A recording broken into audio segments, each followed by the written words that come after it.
collecting that type of feedback over the years has given us extraordinary benchmark metadata. I mean, what we have to offer clients, I can sit down with one of our clients right now and say, if you do these 3 things, you will have people interested in your company.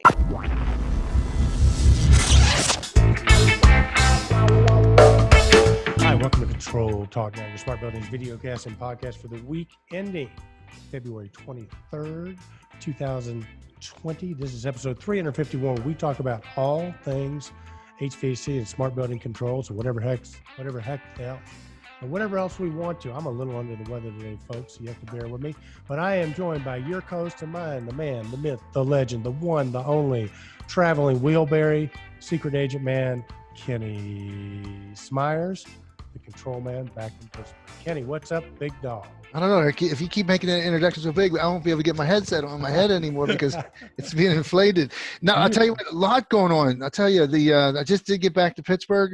I've come through another enlightenment process. I've attended the Siemens Solution Summit and just talked with a whole bunch of intelligent people and contractors, the talent partners, that bunch of master systems integrators that are just really and truly on the cusp of technology. And Siemens introduced a whole bunch of new technology, the Seago control point, the Seago optic, building operator, and it doesn't stop. And so we get our hands full. Are you allowed to talk about some of this cool product that Siemens has got? I'm sure.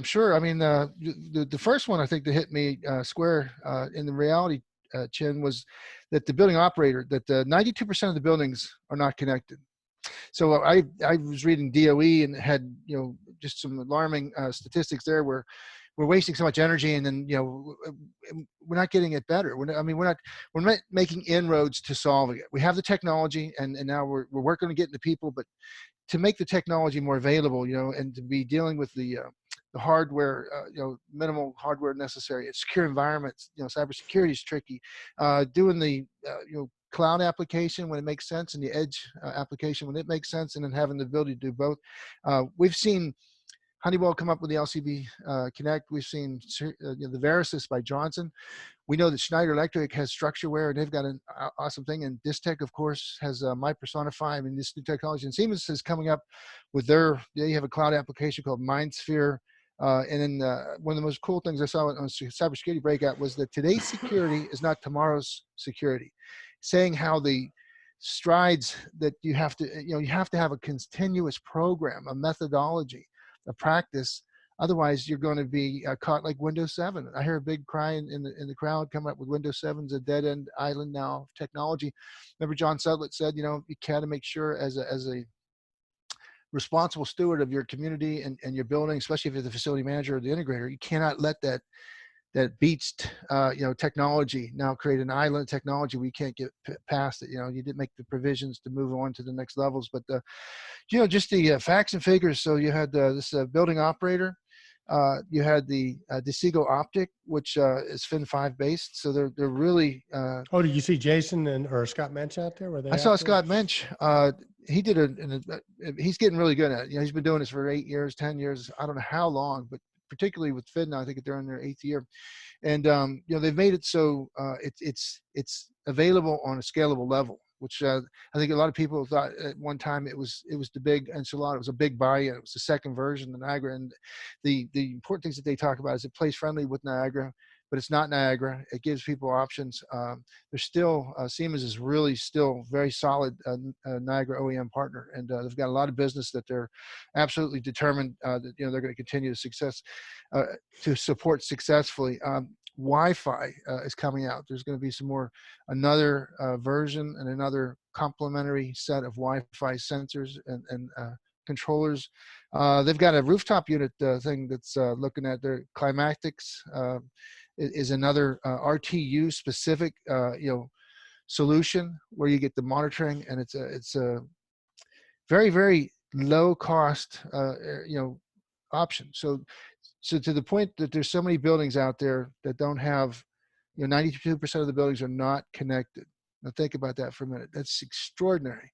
That if you're ever going to achieve anything in a smart city, smart grid, you've got to get those buildings connected. You've got to be able to take, very preliminary steps to Why is it that so remote many monitor are, and control.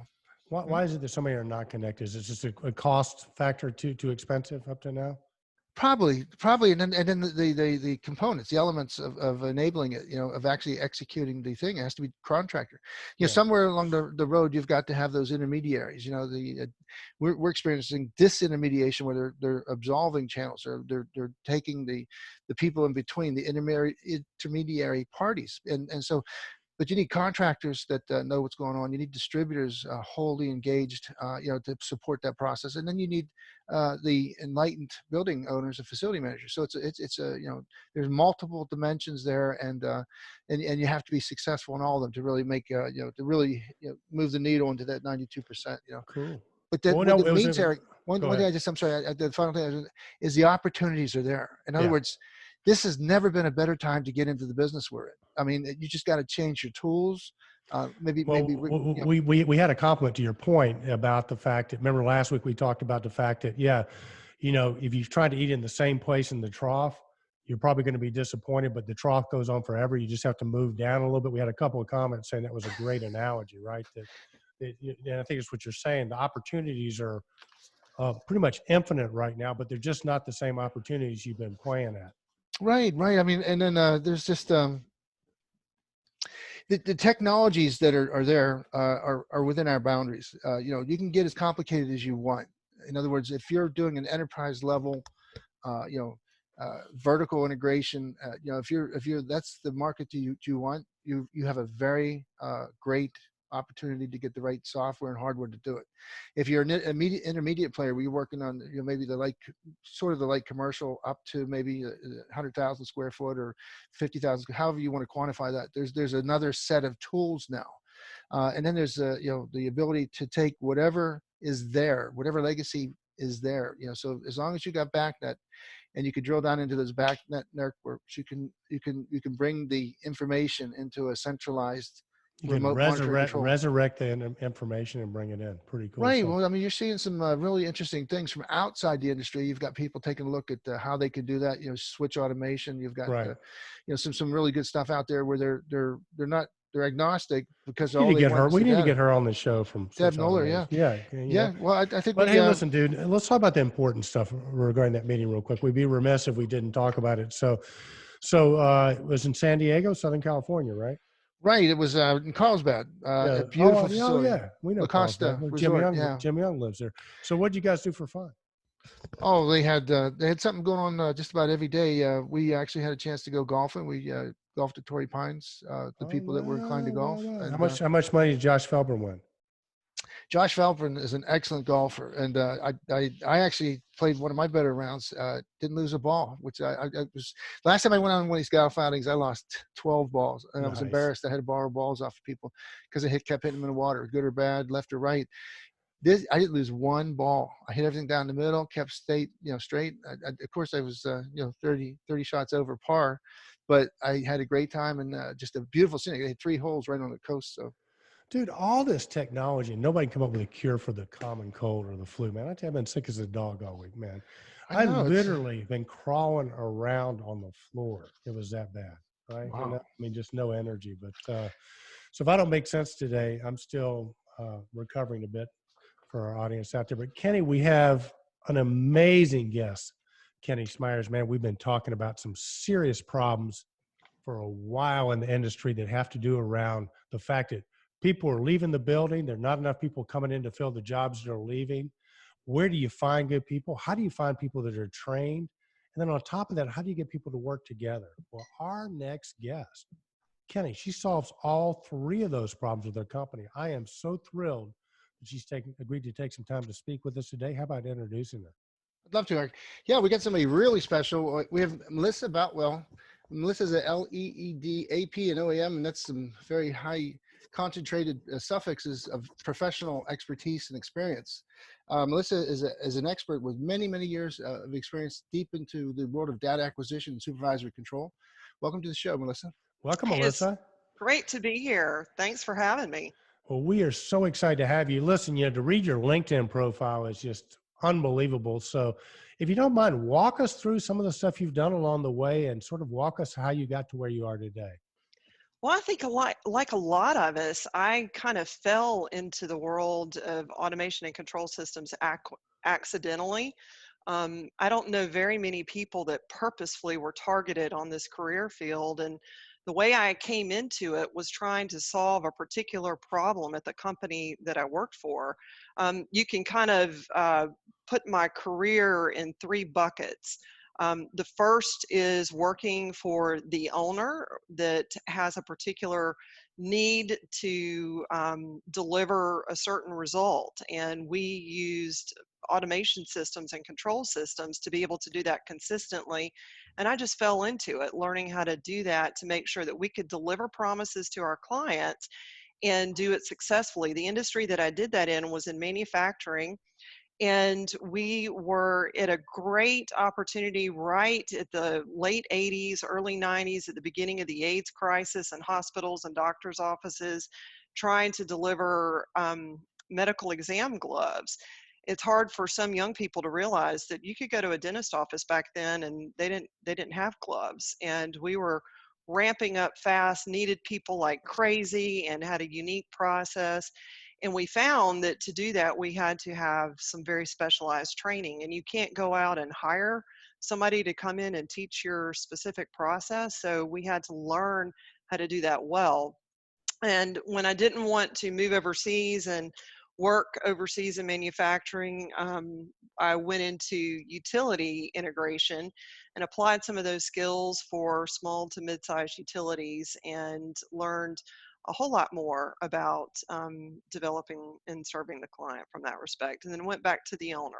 Because, listen, I just got to hop in there for a second because, Kenny Smyers, the brilliant man he is, if he was not in the controls industry, he would have been a professor someplace, a great professor at Yeah, university. So I know the thing he's probably most envious of is you actually taught building automation I controls did. at university. So speak about that. Well, it was absolutely a rich experience, and I cannot say enough about the hard work and effort that people are involved in to be able to deliver consistent, good quality education. I mean, we have a lot of challenges in our industry to be able to get people through the educational system, but it was really good for me to live on the other side of the fence and understand their pain. Now I can really see and know what the challenges are that they face, because we have constraints in our industry and they do too. And so learning that it's a little bit like, y'all have seen Apollo 13, right? Oh, yeah. Yeah. Yeah. Okay, so you know that moment in Apollo 13 where they realize that the filtration system isn't working, they don't have a spare, and they've got this round insert and this square filter, and they have to figure out how to make it work. And that's really the big takeaway that I had from my experience as a professor, is that it's very important, but higher education is a very slow moving actuator. Well, And yeah, it is. I want to hop in real quick because did you know a friend of ours by the name of Brian Lovell? Because Brian is incredible. isn't he the Brian best? is Yeah. he is fantastic, and the work that he does is critical.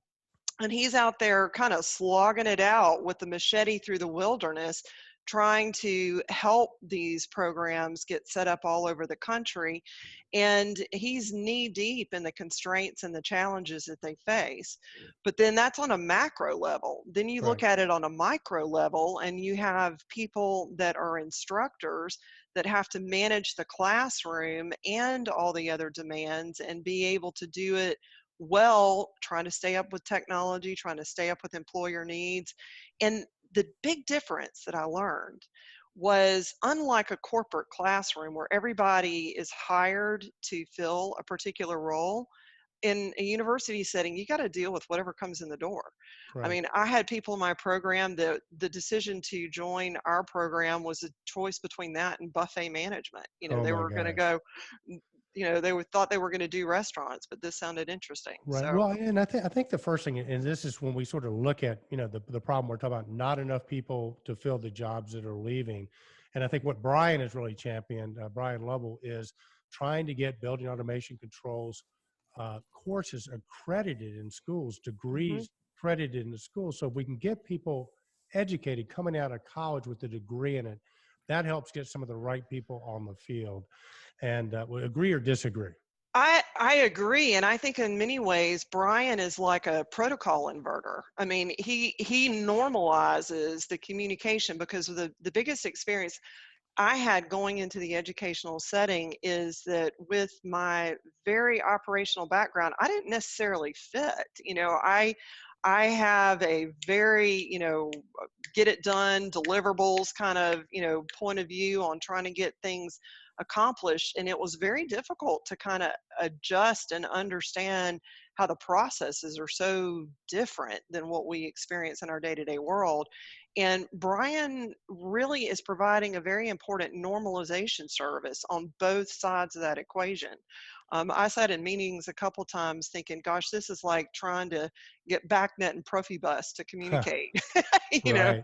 Right. Guys, I want to throw something in real quick. Yeah. Brian Level is a MED. I love these suffixes, these expertise suffixes. But he's co-principal investigator at the National Science Foundation's Best Center. So just for the people out there in Control Trends, we had Brian on the show a couple of times, but yeah, he's made enormous progress. But also the naming conventions of our industry, we don't even have a professional designation inside the building automation world.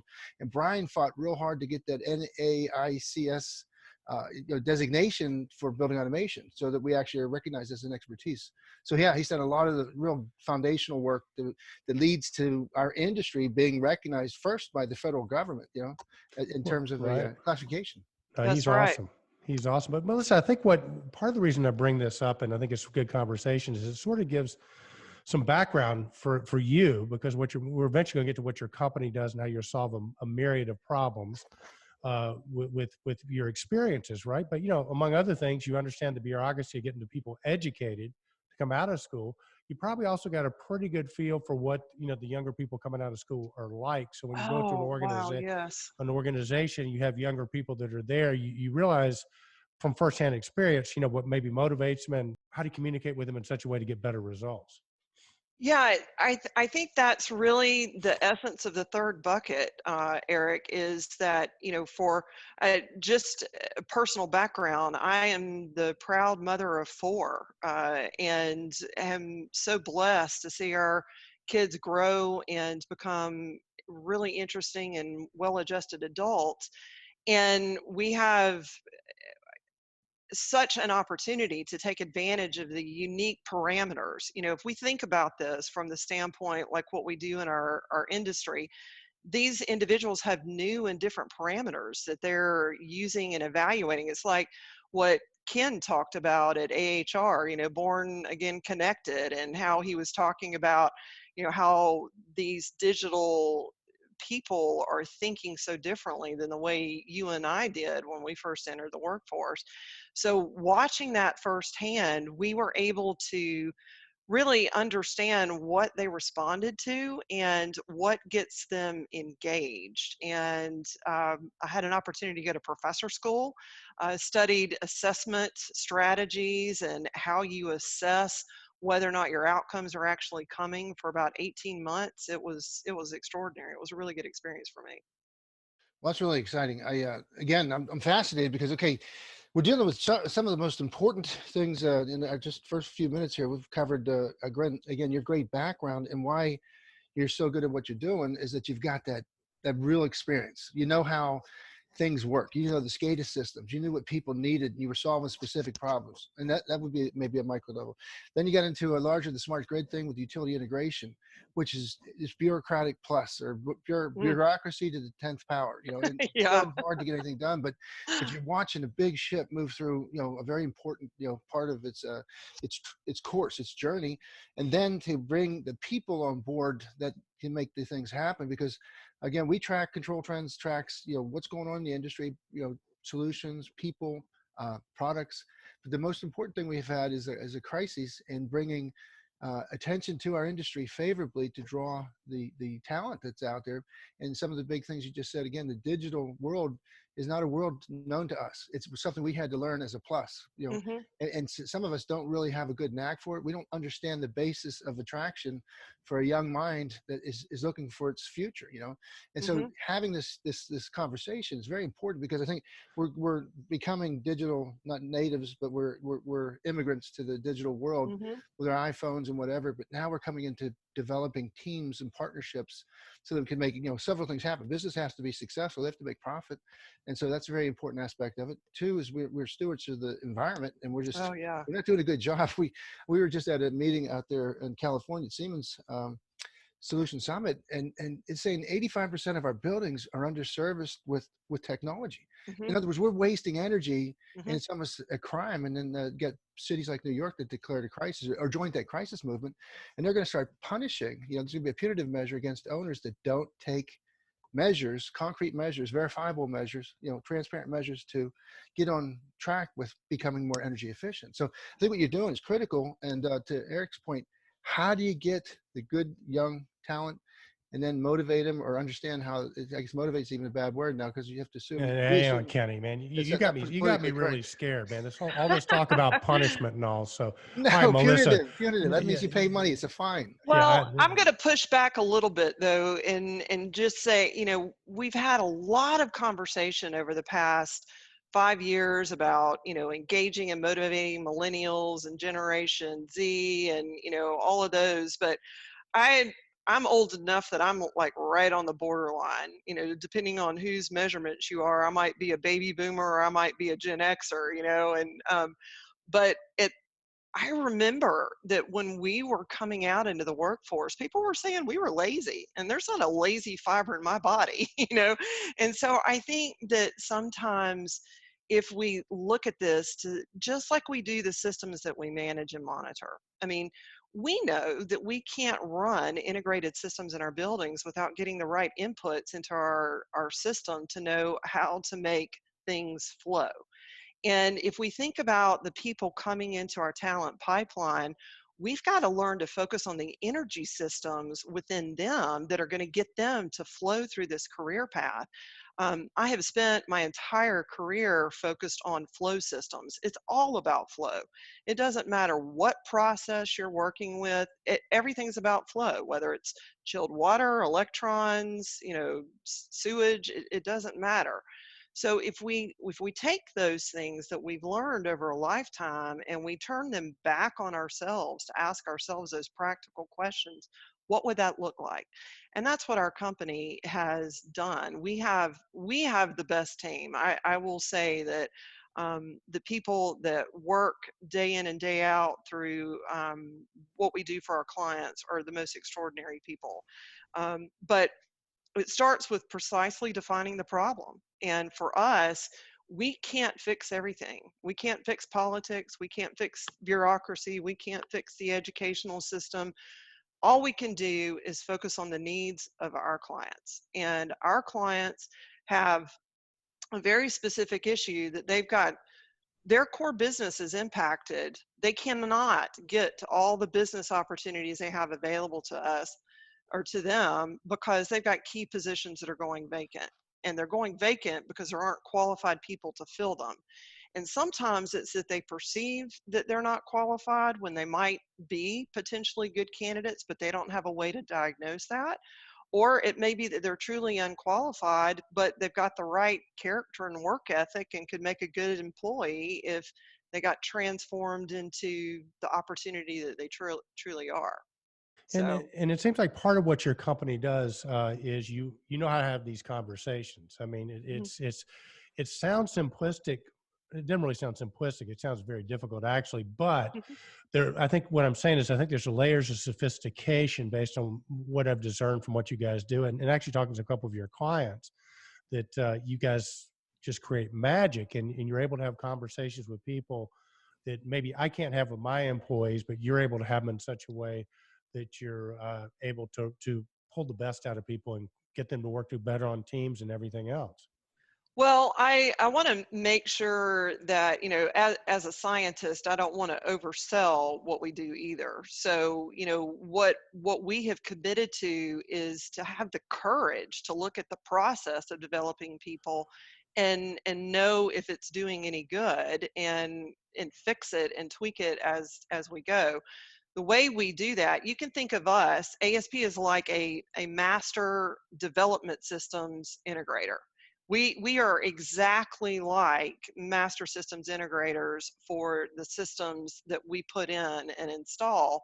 We are focused on serving the client, achieving the outcomes that are important to that client, and doing it in a way that pulls all the pieces and parts together, because there is no candy coated one pill solution for anybody. It involves a lot of pieces and parts.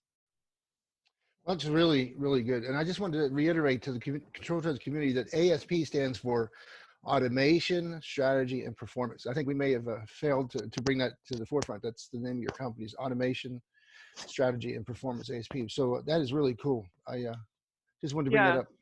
It's, it may not be the coolest name from what, marketing people think of, but for us, it says exactly what we do. I mean, we are about having a strategy that performs. And it's very difficult to, I mean, we talk in this business all the time about how hard it is to please owners that don't know what they want.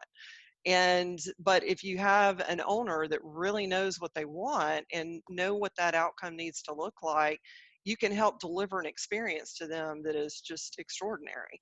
So for us, it starts with making sure that we know what our client needs to accomplish, and then how are we going to deliver that and make sure it performs. Well, Melissa, you and I talked a little bit about Edwards Deming and quality and Mhm. all that. I know you've been through all those movements as well. And one of the things that stuck out with Deming when I came up was that, you know, when I was coming into business, it was, if there was a problem, it was always people problems. We looked to blame somebody because somebody didn't do the job right. Deming, said that what 95% of problems are not people problems, they're process Mhm. problems. And it sounds like part of what you do as a company is you really get to know the people, but then you examine the processes and put together and tweak the processes. Is that part of what you guys Yeah, do? I mean, the way we solve this problem for our clients is we put in place a resilient technical development program for our clients. And I focus on the resilience because in order for it to be able to adjust to the changing business environments or the inputs that are coming in, it's got to be built to last. So we focus on doing that so that they can integrate a more diverse workforce into their organization.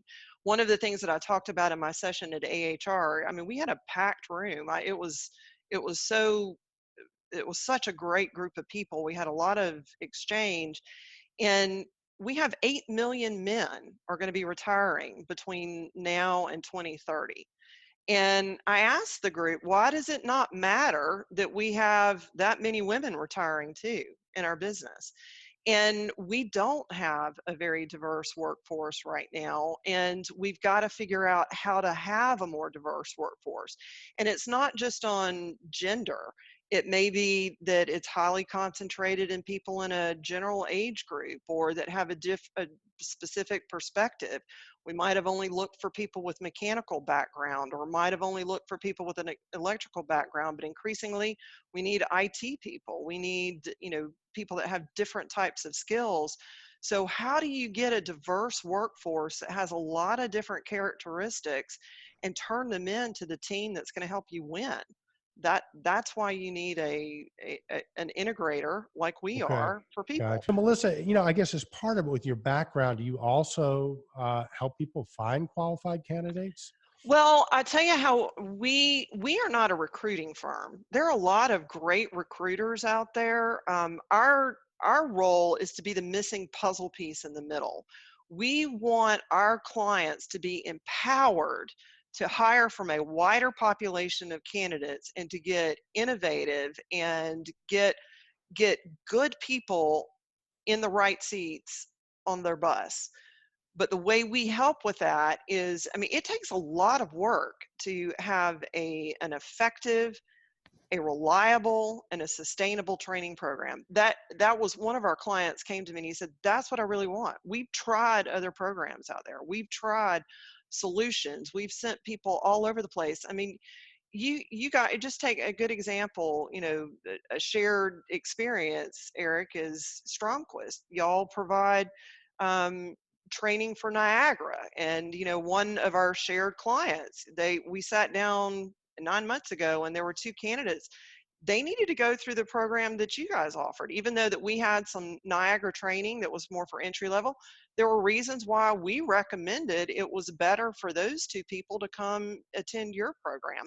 It's not all about what we have to offer. It's like we're the design engineers making sure that the client's aware of everything that they have access to, and we put it together in a way that's going to get them the result that they need. And those needs may change. It may be different next year. They may have a crop of more entry level people, and it has to evolve. Well, so we have a lot of people that are going to be really interested in what you're saying. We had, two meetings where they went down to the base level. We actually had an young engineer explain that, when he came down to it, he's now in building automation, but it was so unappealing to him when he looked at his options. When he was in engineering, he became a CE, mechanical engineer. His brother became a CE, but building automation now fascinates him because it was never introduced in any of the Right. curriculums what was going on. So I think, are Mhm. we addressing that? Do you think? I mean, do you think we made Well, inroads here? I'm so glad you asked that, because I probably could have gone through this program without even telling you one of the most exciting things. Our company is a part of the University of Central Florida's Technology Incubation Program. And so they provide our offices. We are warehoused on their campuses. They give us access to infrastructure. And one of the things that we're doing is working with them to make sure that our curriculum aligns with a lot of the standards and guidelines out there, but that we can also create electives to help build awareness. I've been to board meetings for the mechanical programs where, you know, the constraints and the challenges these programs have, they have got such difficulty in introducing new curriculum. So how can we give these students experiences? One way that I did when I was at the convention center, we hired a regular flow of interns, and we were amazed that by putting the interns, whether they were coming out of the mechanical program, the electrical program, the IT program, or the computer programming disciplines, we gave them opportunities to experience our industry, and it is incredible the percentage that we were able to retain. They stayed in our industry just because we let them know that the industry exists.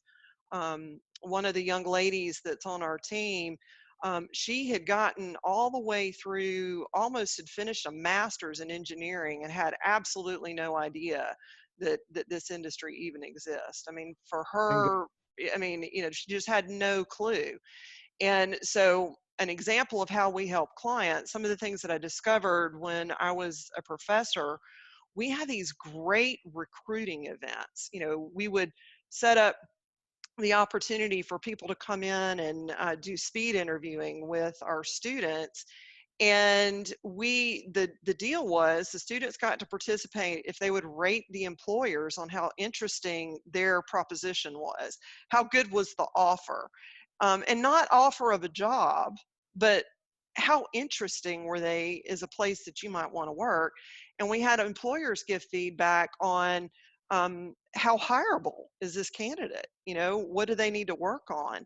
And the collecting that type of feedback over the years has given us extraordinary benchmark metadata. I mean, what we have to offer clients, I can sit down with one of our clients right now and say, if you do these three things, you will have people interested in your company. That is brilliant, Melissa. That Yeah. in and of itself, I mean, you guys should be hired just for that. That is absolutely brilliant.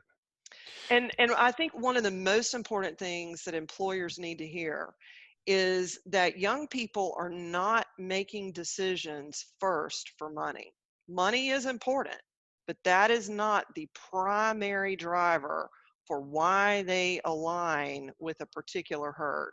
We are herd animals, and they have to think that by joining that herd, that it is going to help them build their story. their identity, what it is that, they want to accomplish and achieve. They've got to see a clear path.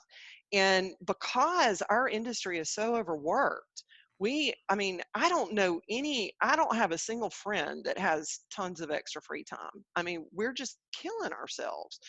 And because of that, we have the situation that employers that are already determined to overcome this issue, two things happen. One is, I think that they can do it themselves. And so it winds up not hitting the targets that they want, and it winds up fizzling out because they don't have time to stay focused on momentum. Or they become so overburdened and put such a load on their best people that their best people wind up going to another company because they can't handle an additional huge new responsibility. So we shed load for our clients and let them focus on their core business. Our company worked with a small college, an engineering company, where we literally put a control system into a mock operational thing for a chiller plant and boiler plant, and every single engineer student had to participate and go through it to see if we could catch some attention with that. And we were making strides, and then the guy that was in charge of that program left and went to another college or university. And the sustainability thing you're talking about, it literally fell out. The next semester, nobody picked it up. Nobody had the time or energy to do it. And I don't even know where it's at anymore. But so to your false start premise that you got to have a sustainable, resilient approach. Yeah, it's cool. And that's why our whole mantra is that we're building resilient technical development programs for our clients. And my entire career has been spent in some form of resiliency. And for me, I know that the drawdown rate on aquifers is suffering because I spent half my career with teams measuring and monitoring and looking at the impacts of that. We understand what is happening to the water systems and the power systems and why focusing on resiliency is so important. We're becoming more and more concentrated in cities. The infrastructure is getting older. The demands on our city. I am so proud to live in the city of Orlando. I love the cities across the country. We have clients in New York and Washington and Atlanta and Seattle. We got clients everywhere. But I am so proud to live in this city. What we are doing because we care and we are determined to try. We don't get it all right, but we have a process of just staying steady. And that's what automation is all about. Way back in the day, one of the interesting facts I discovered as a professor was, how the building automation industry got its start was because there was a teacher in a classroom that had the difficulty of the maintenance guy coming in and adjusting the heating in his Warren office. Johnson. Yes, and that became Johnson Controls, we know him. Yeah. Yeah, and so, it was a particular problem and that there needed a way for that to sustain itself.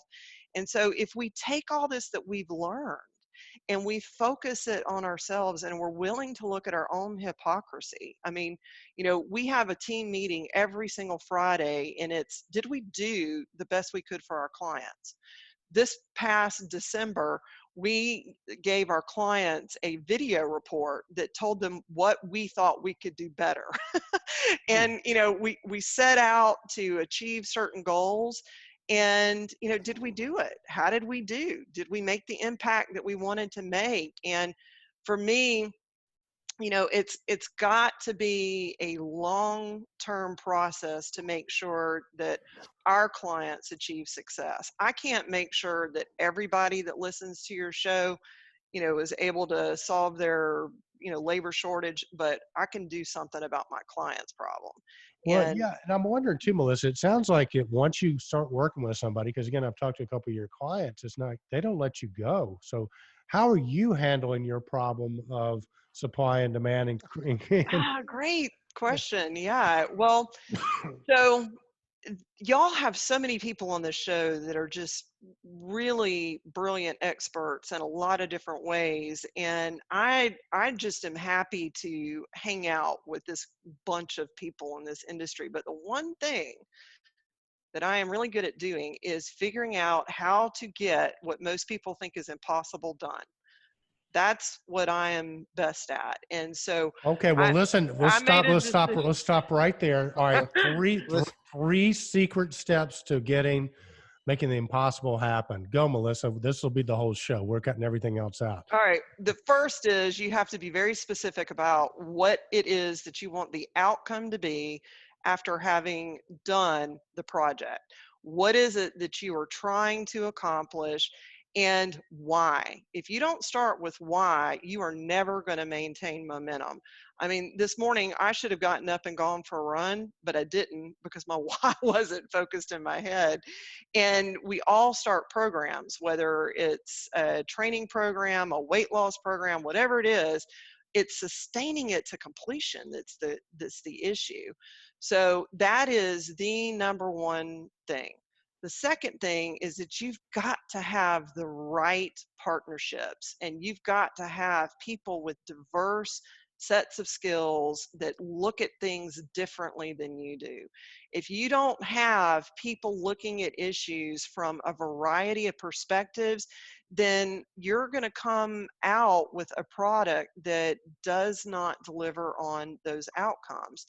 And our team is very diverse, but what's even more spectacular are the number of part-time people that contribute to our effort.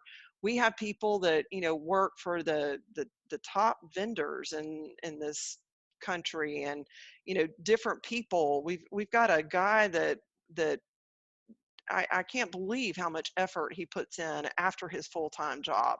And it's because they're committed to the why. It's the why that sustains effort. And so when you start getting a little bit of success, that's the three. That's the third thing. Success breeds success. People need to be fed. Whatever you feed grows. So if you start with what it is you're going to accomplish, you focus on your why, make sure you know what it's like, and then you have the energy committed from a diverse group of people to get to that outcome, and then you start celebrating positive accomplishments. We were able to celebrate, a good case in point was this year we had a particular, all of our clients meet this description, but this is a particular story. All of our clients are best in class. They're top at what they do, and they've already decided they're going to solve this problem. So they're busy and they're lean. And because they're busy and lean, they don't have a lot of extra time for training. So you've got to make sure that every morsel counts. And how do you do that when you start running out of energy? And by celebrating what they did accomplish and focusing on the good and focusing on the positive, then it breeds the interest to keep going and keep trying. All right, we're This going is to magic. definitely, in this Eric, magic, honey. first of all, I just want to say you nailed. You got Eric. It's the first time I heard him go quiet, and he asked for the three bullets, the three magic wishes, and you gave it to him. And Well, I think I'm it's sorry remarkable. I meandered. No, I'll no, do no. better. But Hey, hey, you know didn't what? meander at all. This gives a lot of people are looking for, again, common sense starting points, and I think again the sensibilities to hear about why sustaining energy.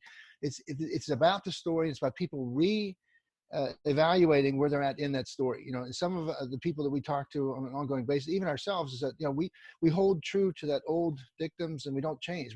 Change is again, it creates allergies. It creates people don't like it, but since we're in a disruptive world now, our industry 5 years ago, or maybe longer, about 8 years ago, we started using the word disruptive, and we met some people that told us that the disruption happened in the industrial world first, then the electrical world, and now it's going to happen to your world. Your HVAC world, building automation world, is going to get disrupted. And we're like, what the heck does that mean? That's not nice. But then all of a sudden, we've seen all this innovation come in. We've seen some of the big deep pocket people, Google, Microsoft, take a look at the building automation in the space that that they are doing things already that can enable our objectives to be done on a much larger basis, like the cloud, like AWS and Azure. And we go to these meetings called Realcom, IBCon, and then Yeah, we're I'll be a real con. synthesizing. Yeah. Yeah. And so it's a remarkable process. But the problem, I think, too, is just the people, it's so high level sometimes. So somebody's a Right. facility manager, or he's a director of facilities, or he's got a limited budget and limited time, like you're saying. He needs to be able to go somewhere and get some very sage advice that he can afford to Yep. implement, and then have a team build the team thing that you're talking about so that you can sustain it. And I think we're all on our way. Defining the problem sounds simple, but defining a problem and then having an outcome that's acceptable to get everybody on the same page with that's got to be magic in and of itself. I'm guessing that's got to be part of your skill, getting that to happen.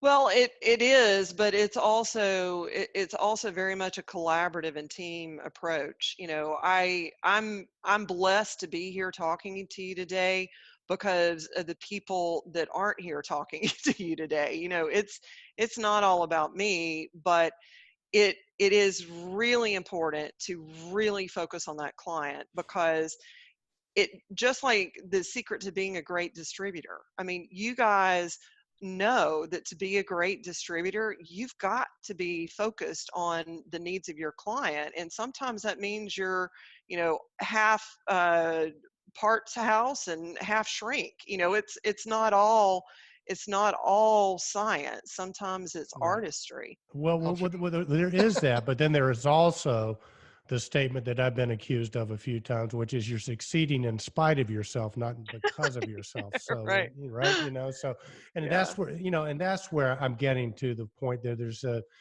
science part of it, and then the art part, like you say, which is how do you get people to look at their stuff and go, Mhm. yeah, well, you're succeeding in spite of yourself because you're growing 20% a year, but everybody else is going 40% of the year.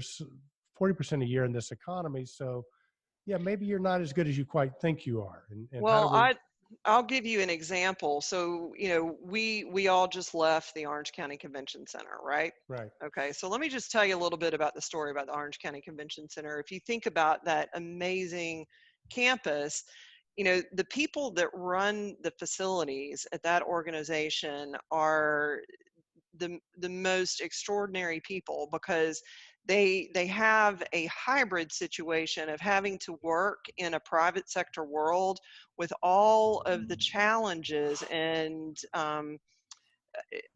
hierarchy of government owned buildings. Mm. And on that campus, there is within the extended campus a 20,000 ton district chilled water energy loop, 128,000 kVA of installed electric load, and some of the most demanding hiring situations you can imagine. The pay scale that they can offer people, you know, with all of the work that's going on in Orlando, is substantially less. And so how do you accomplish that? And it is the things that they are able to accomplish is through the partnerships that they have with their contractors, their consultants, you know, the people advising them, their employees, their clients. I mean, it's just really a remarkable thing to make the experience of attending conventions so pleasant, you know. And so when you look at that for higher education, K through 12 schools, hospitals, everybody has their challenges and constraints. And how do we creatively identify the ones that we're going to accomplish and then align the team to do it and maintain momentum? Wow. Well, listen, Melissa, let's shift gears because I have a feeling we're going to have people that are going to go, how do we work with ASP? So walk us through. So somebody calls up on the phone. I heard you on Control Talk now. Um, what happens next? Well, I mean, we certainly go through a very short discovery process, just like, you know, anyone else. But there are about 6 steps that are pretty concrete and clear that working with ASP would be like. A good case in point, one of the reasons I'm in the office today, we've got a client that has this exact need. So, you know, the first thing that we do is we set benchmark priorities. We first assess what their gaps are, what their needs are, what their goals are, and we come back to them and say, look, this is what you said you need, this is what your team believes that they need, and this is the amount of energy and time you've got available for it. Here's the load. You've got a 350 ton load, and the amount of energy you have available is 150. What are we going to do? So heat's going to build up if you don't have enough flow. So how are we going to manage that and put together realistic time frames? And so then we align and actuate the remedy. I don't want to call it training, because it's more than training. The remedy may be that you don't need to buy any training. You may just need to have better communication with your supervisors. It may be that there's just, some other issue. There's a lot of things that it takes to achieve those results, and no one magic pill is going to solve it all. Once we've determined that, then if the client does need us to assist them with delivery, we deliver a custom virtual training dashboard for every client. So, if a client came to us, they have their own dashboard for their employees based on the priorities that they chose, based on the needs of their particular users. And it gives them a central user interface, just like the BAS systems that we designed. There was a day about 5 years ago, I was sitting there at the convention center saying, I need a BAS for people. And, it was like, oh my gosh, I got to figure out a way to do that. And so that's kind of what we're trying to do. And then we provide support to help them monitor and manage momentum. But the most extraordinary thing that we do, and this is by far the most difficult, is that we have the courage to close the loop. We tell our clients we are a closed loop development system. We're going to benchmark what we're going after. We're going to do our best. We're going to see how we did, and we're going to tell you what went well and what did not go So to well. the close the loop, does that mean that you call people out? I mean, after they put themselves out and you say, okay, what do you want to do? What do you want to accomplish? What's the energy levels? What are the resources that you're going to put forth? I mean, it must be a very sensitive meeting when you tell somebody the reason why this isn't working is because you said you were going to do this and you didn't, and you said you were going to commit these resources and energy levels and you didn't, and that's why it's not working. Well, I think it's more than that, Ken. I think that would be kind of that would be one way to do it, but I call it more coaching. I mean, we are, like, one of our clients called us a not so undercover boss, because we provide a system to support coaching, and sometimes it's just by them being aware, staying aware on a steady basis of how we're making progress. Are we making progress? Are we not making progress? And, and it may also be making sure that it's making an impact. A great example of one of the things that we measure on ourselves, this past Friday, our team meeting was focused entirely on the impact ratings that people participating in the training are giving the training. And we have them rate the impact that every single content that they're exposed to has on their role. And the reasons why the impact rating is higher in some cases than others are fascinating things. And we're learning to tweak and adjust and get it right. It may be that it's absolutely great content, but it's not role specific. So if you're a design engineer, it was exactly what you needed. But if you're a field technician, you really did not need that particular thing. Well, Melissa, it sounds to me like it's more of a cultural shift. I know, for example, with my company, we brought in, one of my teachers, Marshall Thurber, a Deming guy, and, so you almost create a cultural change. So the first thing that he did, and I think you guys do this too, which was just really a powerful way to clear the deck and make sure that everybody gets heard, because part of his premise is you have to have a fair process. People have to be heard. You don't have to do what they think you should do, but they have to be heard. Mm-hmm. And it sounds like what you guys do is similar to what Marshall did. Each of the employees come in to talk to Marshall and his Mm-hmm. team. Okay, we're not involved. And, hey, you get honest feedback. You have our word, that whatever you say is between us. We need honest Mm-hmm. feedback to help Eric and David do better running the company, right? So we get an honest assessment from them about us. Now, then culturally, we have to be willing to take that in and take action on that, because we have to lead by example. Is Well, part of it, right? it is part of it, but I will confess, I think you behave differently when you're asking those questions, when you've been the person signing the front of the check. You have to do that within context. It has to be focused on things that matter without just Right. giving air to Right. Well, no, my brush point, fires. my point being this, it gets back to, what I'm trying to encourage our audience is, there's such power when other people are able to give honest Hmm. feedback to somebody Yeah. like you, who can filter through and go, okay, this is sour grapes. This is relevant. This is something we can use. Yes, because you're But asking them questions that matter.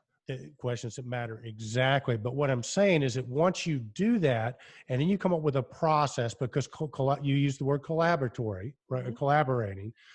Once you collectively identify what the key problems are in the drivers and what you're going to do to overcome them, then you have buy-in. Hmm. So then somebody that maybe doesn't deliver, it's not, well, you didn't deliver, why didn't it? Okay, what happened with the process that broke down, and how can we fix that? And but Hmm. people buy in because they don't feel threatened. If you have fear involved in, at least in 100%. my thing, if it's fear-based, it's not going to be successful. It has to be collaborative based. And the theory being that people will buy in if you set the right context, and will produce magical results if you create the right But guys, context. I got to interject real quick, and I'm going to be the bummer here. I'm going to be the Hmm. to me, it's an elephant in the room sometimes. You got people that don't want to do some of the hard things like change. I mean, you can Hmm. have a stress maker. You were talking about the overwhelming the champion to the point they want to leave. Hmm. That's the reality. Most of the Yep. companies I go into, and it's like recognizable strain. It's like you can sense the Hmm. tension, and yet everybody's going around. They might have the great plans and whatever, but they won't buy the next person, or they can't find somebody. In other words, I understand the theories, and the theories are Hmm. awesome, but the realities are, it's just like you Hmm. said, that there's guys and women that are professionally involved and go through the process but don't support it, and they really don't. It's not like they don't want it to work. It's like they're fearful they might be displaced or something might happen. How The hard part I always have, and I'm not a professional consultant in that capacity, but I know the problem. The problem is Bill needs to move on or something. I mean, how do you deal with the real strong people problems like that? Well, I think that the f- the first thing is that it's not our responsibility to deal with the strong people problems, and we are very clear about what our role is with the client, and we've got good definitions. I mean, there's the client, and then there, are the champions and the supervisors and the members that are participating in the program, and we've got to make sure that we know what our scope of work is, and we do not get lost. I mean, remember, we've worked in this business for a long time, and it's real easy to accomplish nothing if you don't have a clear scope of work.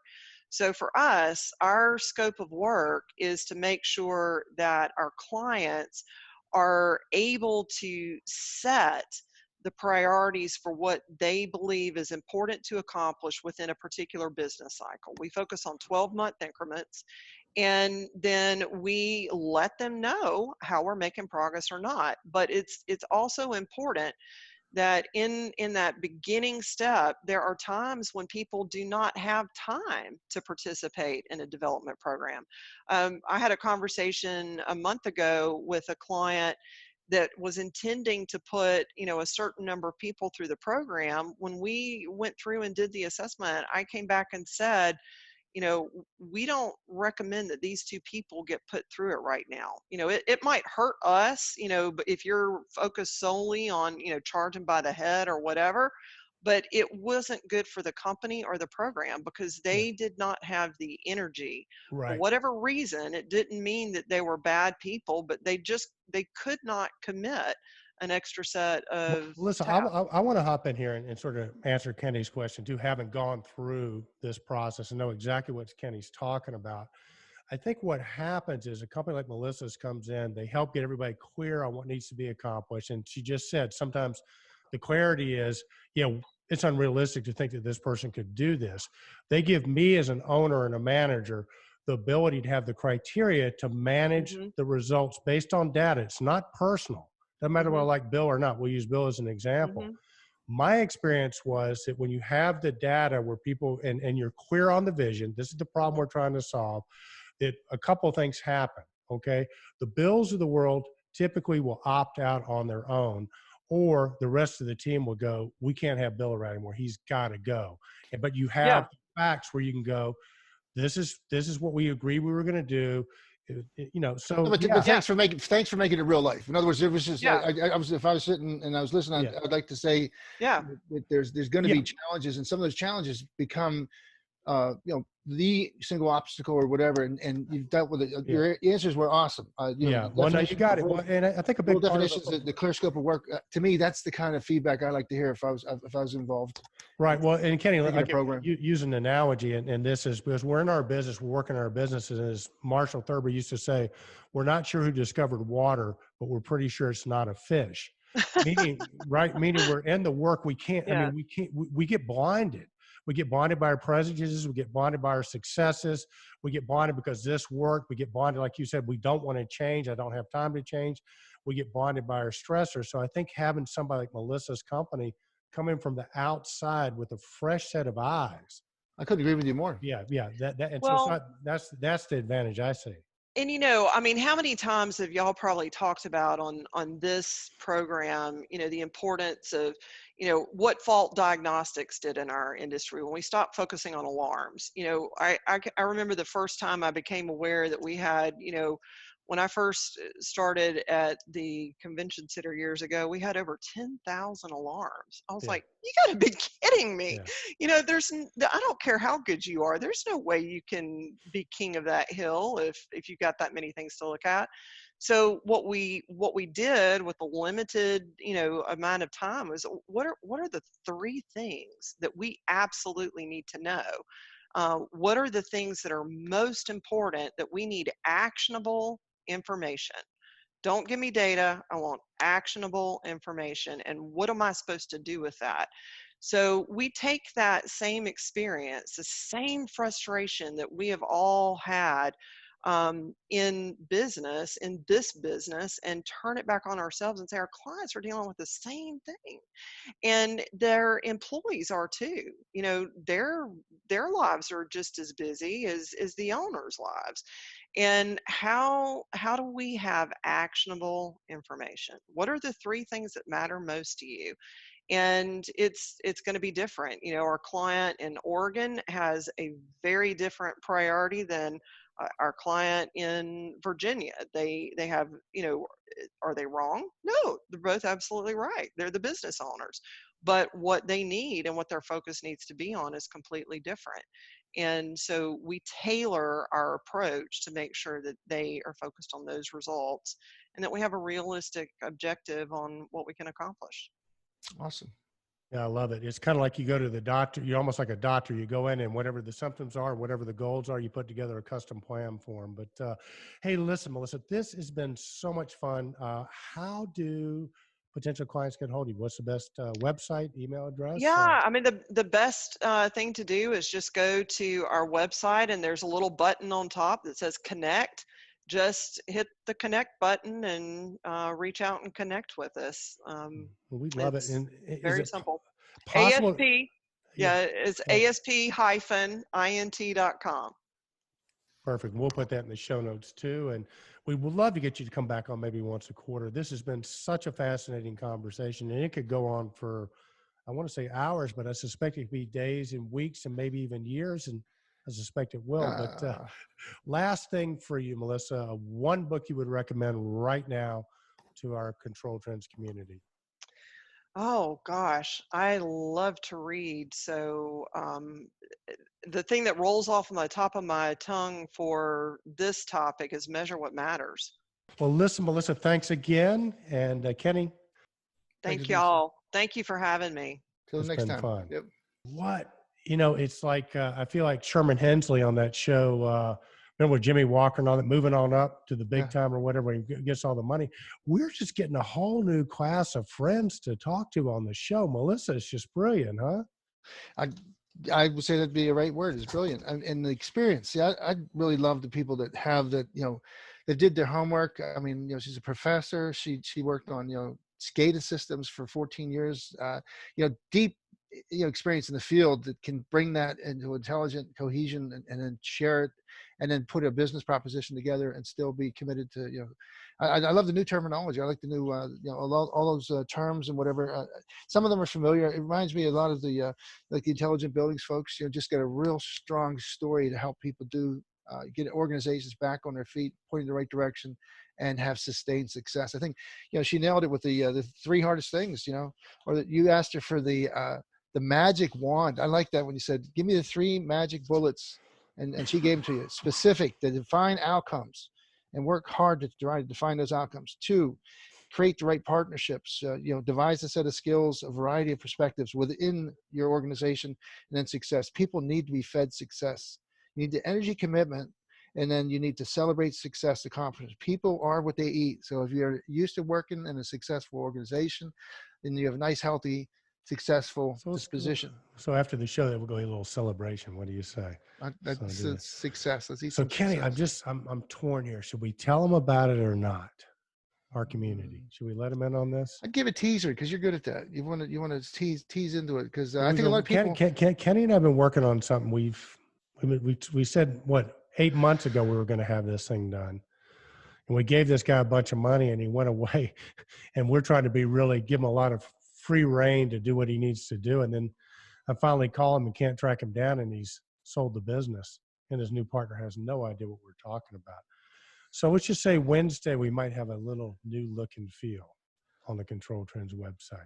Leave it at that. Right. We apologize a little bit because of the sparsity of the posting and some of the things, but it's been in a work in progress mode. And once we get this thing fully unleashed, then we're going to be back in a really good, solid. It might be tempo. The only thing that people with just great visual acuity, like Jason Briggs, Scott Mensch, Eugene Mazzo from DG Logics, and all these people do the graphics, they might all come together and go, we agree. It's beautiful. But we'll just have to wait and see what you think. So that should be launching Wednesday, Kenny. Cool. All right, man. Kenny, so Siemens sounds like it was a heck of a lot of fun, man. They do a great meeting. Yeah, the dealer advisory committee meeting was first. I'm on the council. And then the 3 days of the meetings, and it was intense. It was a lot accomplished. And it was the whole Siemens crew. The executive core was there. Henning Sanford, John Kaczmarczyk, Nito Vandelius, Brian Klee. I went going with Brian, and of course with Josh, Todd Lash, Dick Pope, Mickey Mantis, Joshua Felperin, Scott Harvey, and Chris Hollinger. Josh does an amazing job. I mean, if he ever needed to do something else, he could be an MC. He'd be a game show host, man. Yeah, he's really got it. So people from Germany came over for this meeting?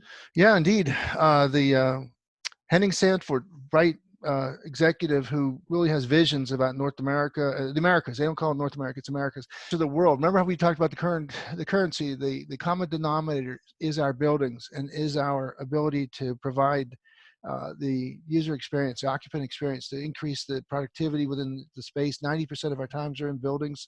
90% of our lives are in a building. I mean, think about that for a minute. And if you're in an uncomfortable environment, I mean, just how happy are you to come to work? I'm finally paying attention to those conversations and knowing that there's solutions available, and then trying to figure out how we can get to the things. But the expectations that people have in their house, the familiarity with technology, hitting this and talking this and doing things, is carrying over. That generation coming into the workplace, to the work environment, the building space, is like saying, what's going on here, guys? Why are we in such an antiquated environment? When all it takes is some of this, some of that. And we get 5G coming up and this new wireless coming in, a lot of changes will happen, and very rapidly. Go ahead. Well, the one more thing too is the master systems integrators. Siemens has got their share of them. These Talon dealers and these solutions, Siemens solution partners, are really truly top-notch integrators that they shared a lot of case studies, and they're really making an impact in different cities across the country. You're doing quite a commercial. Did Josh let you win at golf out there or something, man? You were just really giving them, not that it's not deserved on their part, Kenny, but I haven't heard you this excited. There must be some golf winnings You involved. know, and that is, again, you know how it is when you get pumped up, but the reality is that in the business that we're in, sometimes it feels as though it's like plate tectonics. When things are going up, you know, mountains are being formed, you know, but you got earthquakes and you've got lava and volcanoes and whatever. In our industry, certain vendors are really experienced an ascent, and you can feel it, you know, and then to witness it and be a part of it and have it part of your real world, your day job. It's exciting that you've got options and choices that benefit everybody. It benefits the business, it benefits our customers, and it benefits the world at large. Really well done. So for the rest of the vendors out there, if you really want to get a great endorsement from Kenny, let him win at golf, and then you'll get this too. So with that, Kenny Smyers, we're going to call it a day. A special thanks to our guest, Melissa Boutwell from ASP. Great stuff from her. Remember, be bold, stay in control, stay relevant, and have a great week. Indeed, Eric. Indeed, Kenny Smyers. And that's a wrap. All righty.